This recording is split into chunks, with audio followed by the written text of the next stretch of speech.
everybody you admire that has done something significant has more stories of failure than success.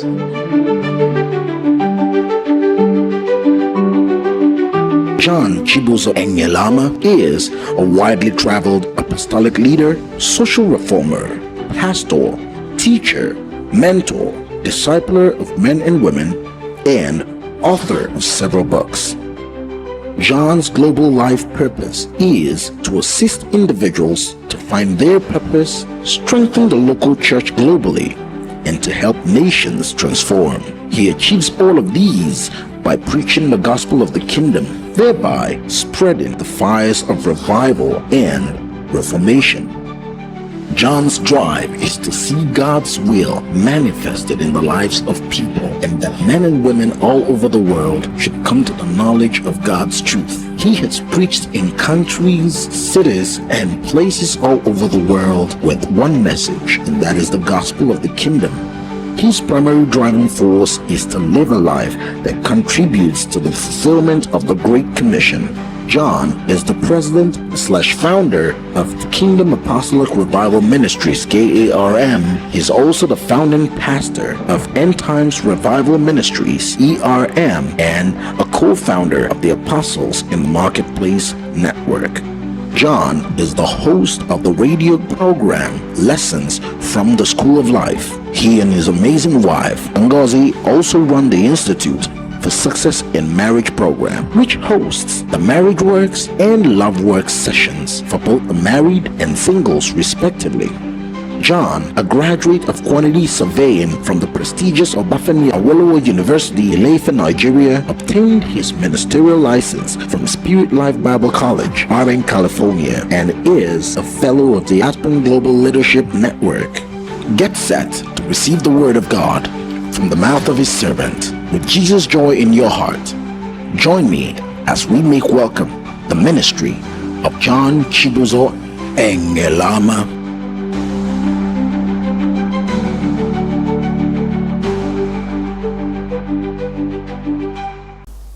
If I felt when I was in Bible school, Robert Slidon will pass.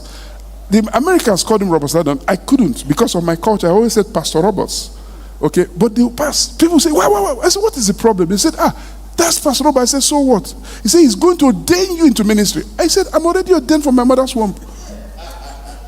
And when I said that, I said it with conviction. I wasn't arrogant. And when they had an ordination service, I was not in the service, but he sent me a certificate of ordination. I didn't even attend. He's never laid hands on me, but he said, this man, I believe God has called you, right? Where I'm going is that, what does this really take to know God? What does it take to know God? In Genesis 17 verse 2. Genesis chapter 17 verse 2.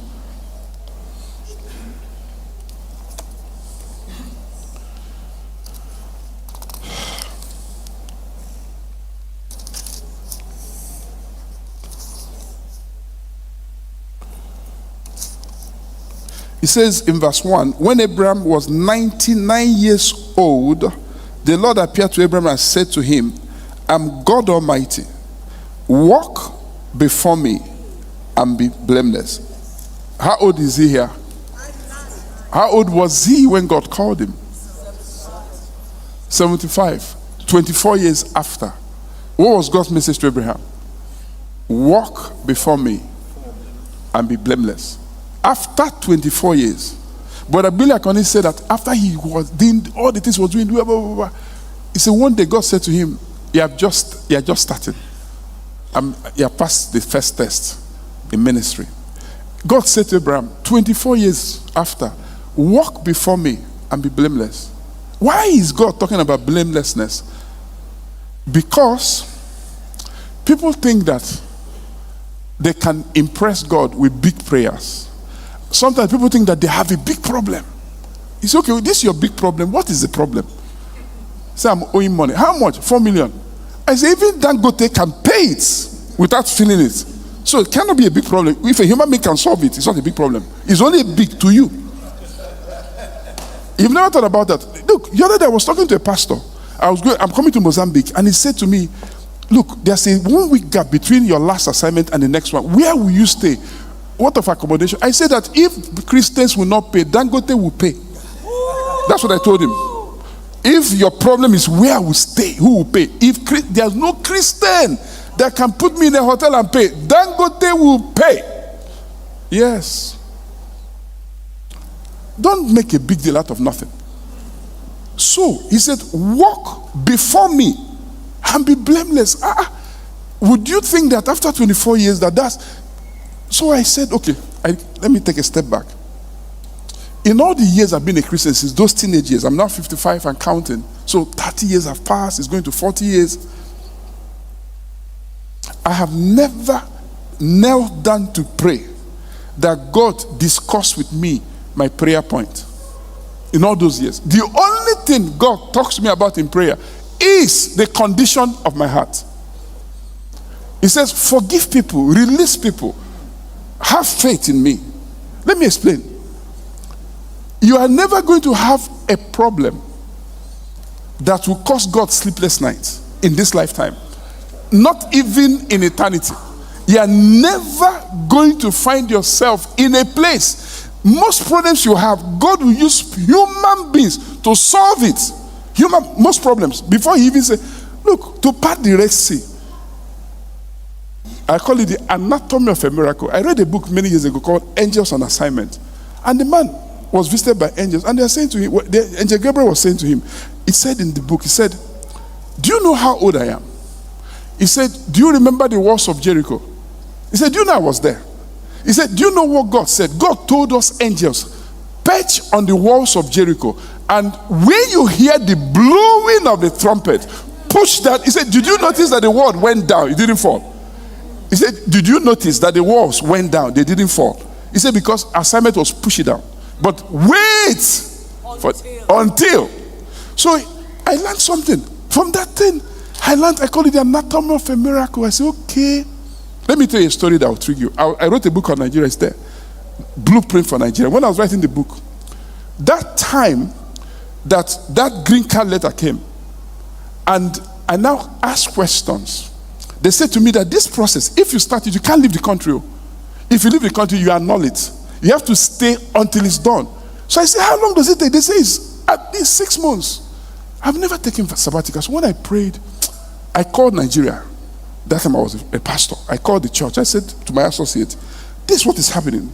But I want to do this paper out because it's better to do it from here than Nigeria. So he said, no problems.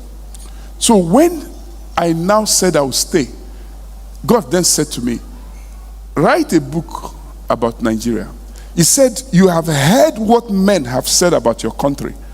Listen to what I have said. Research what I have said about Nigeria. So I started researching. Of course, I consulted his book massively.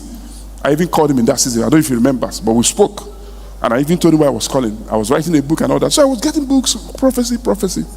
Then when I had done a lot of work, I called his sister, Apostle Obi Paxari. And I said, I'm writing a book on that. He said, have you heard about the angel called Breakthrough? I said, no. He said, research it. She say you are researching a book. I researched. Google it. So what is this? An angel went to America and went to a man of God. He said, my name is Breakthrough. I'm coming from Nigeria. I used to work with Dahosa. He just died. So I came to America for revival. He said, I lead a team of angels. Our assignment that any place he's going, we go before him and scatter everything. When he comes, only miracles. But I knew the part of miracles. I thought those things were happening because he was anointed. I didn't know that those were angels on assignment. I don't know if you understand what I'm saying. Do you know Idahosa's ministry? You know, it was characterized by the supernatural. If you follow his ministry a bit, it was very, very serious ministry. So the angels were on assignment. So I was thinking, oh, this man is so anointed. No, he was anointed. It's not about anointed. It's the fact that before he comes, they have done the work. He comes to reap after them. Why am I telling these stories? Because everybody needs to take time to know God. Let me explain. We all have our roles, the fivefold ministry. But remember what Brother Abaji said. He said, that he said, because of this man, he said, he's the grandson. He said, no. Do you know that God has no grandchildren? If you are not the son of God, you don't belong to God. God only has sons, no grandsons. If you are grand, you are not in the family. He has no secondary sons. He has no. You can learn of God through your leader, your pastor, the fivefold ministry. But the assignment is to introduce you to God, to teach you, to bring you to maturity, where you can discern between the truth and not so truth. How do you say it again? Not the right, between the right and almost right. Why? So let me explain what I'm trying to say. When I came back to Nigeria, we started a walk, Apostle Marketplace. In the course of that walk, in 2005, there's a meeting at Reverend Sam Adeyemi's church. I can mention the name safely. And that meeting had two pastors, Sam Adeyemi and Sam Adeyemi. One was from Ohio, one was Nigerian, right? And then the other third speaker was Sunday Adelaja. And of course, I don't know whether Pastor Yomo was there, but Apostle Wale Adefrasi was there, Pastor Tony Rapo, Pastor Yemi Oshimbajo was there, and all that. This is 2005. We had a meeting, and the meeting finished. And in that meeting, we came to a conclusion that some of the servants of God should start meeting over Nigeria and be discussing it. I know of these things. So I met Adelaja, and then somehow I got to know him, and then I invited him to the AMP network, Apostle Marketplace Network. So this was now 2006. The day was coming. He went to Ogun State. So, and it was a Saturday, and the Friday before was First Friday. So the place was blocked. He couldn't come. And we kept monitoring. After a while, we had to dismiss the people. We waited the whole day, right? But that day, when we dismissed them, something that never happens, the leaders of the network, none of them left. These are people, businessmen. They are so time conscious. I don't know if I'll get there. So time conscious. So they normally will be the first to come and the first to leave.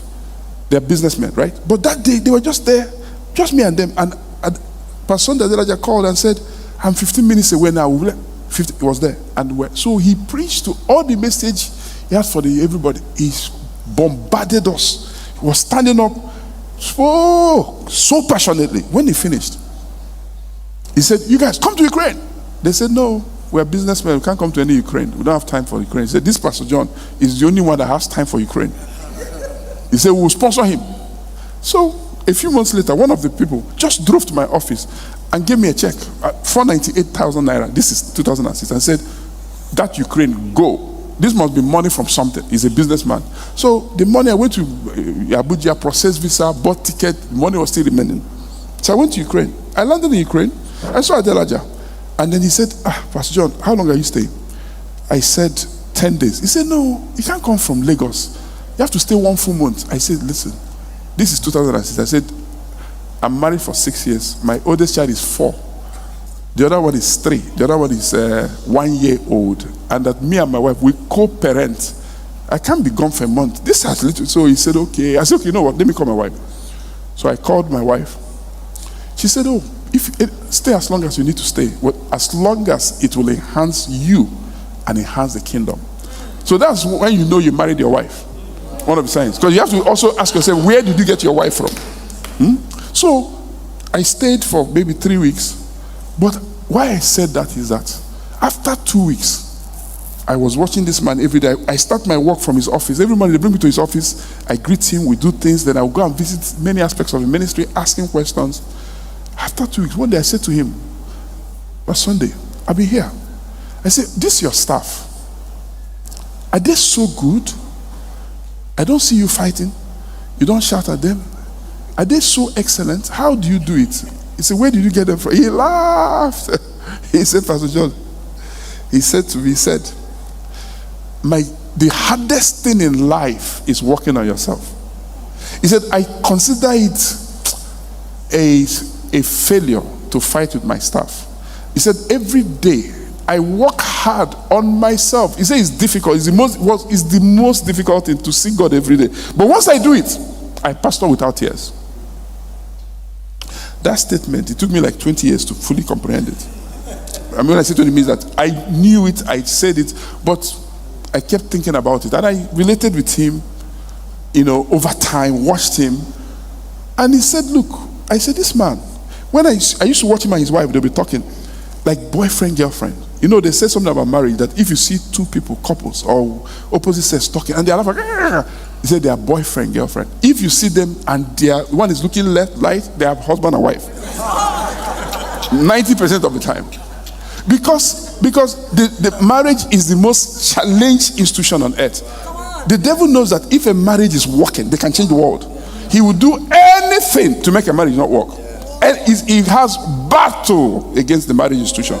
Because the Bible says, if any two of you shall agree, which two better people are better than husband and wife? If husband and wife, they can change Nigeria from their bedroom. Two of you shall agree, as touching anything you shall ask. But I see these two people. So I learned something. So I kept asking, so how? He said to me, I worked the hardest on myself. He said, and eventually I got the message. I understood what he was saying. Because when I used to go to Ukraine. Of course, it's not there. The people would tell me, these are your men, they don't know God. I said, no, he has 5,000 members. He said, he doesn't know God. That's what they told me. I said, why? He said, because he gets angry easily. He said, he will arrive at the airport. We are late to pick him, he's angry. He said, our pastor has never been angry with us. They tell me that. So they measured Christianity by character, not the number you pastor. In Nigeria, one of the biggest problems is that the way success is defined in Nigeria is by what is working, even if it's working in error. People define success in Nigeria as anything that is working. They don't define it by the rules of the game. If people say, he that competes for the mastery is not crowned, except he runs by the rules. You have to play by the rules of the game. That was simple but very profound, because what they're saying is that knowing God is personal. It has to change you. It has to change you. It looks simple at that time. And then, because we're saying, when we talk about carnality, businessmen, and so on and so forth, let me start to pull it together. So, recently I went to South Africa. And I've stayed in touch with Adelaja. He's in Belgium, so we talk. So I said to him recently, less than 6 months ago, I said, Pastor Sunday, I came to Ukraine nearly 20 years ago on a Sunday service. You said, if anybody has been a prostitute, they should come to the stage. Over 200 people came out. He said, no, there were more than 300. I said, how is it? I said, because the church I pastored, that when a prostitute got saved, and I said, this one used to be, I heard people tell their husband, if I see you near that girl in this church, you will know me. I'm not exaggerating. It happened to me. They said, look, she may be former, but I'm warning you, whatever you're doing, limit your movement towards her. Yes. So I said to him, how come these people came on stage and people are not warning their husbands, say that you're a former prostitute, that former is it's an English word. He laughed again. He said to me, Pastor John, they were really saved though. He said, I taught them redemption.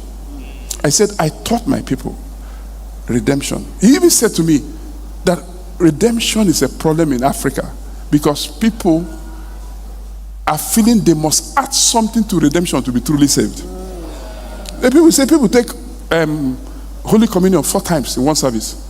Holy Communion 4 times. Not that I'm not preaching against anything, but if you knew the meaning, why didn't you more than once?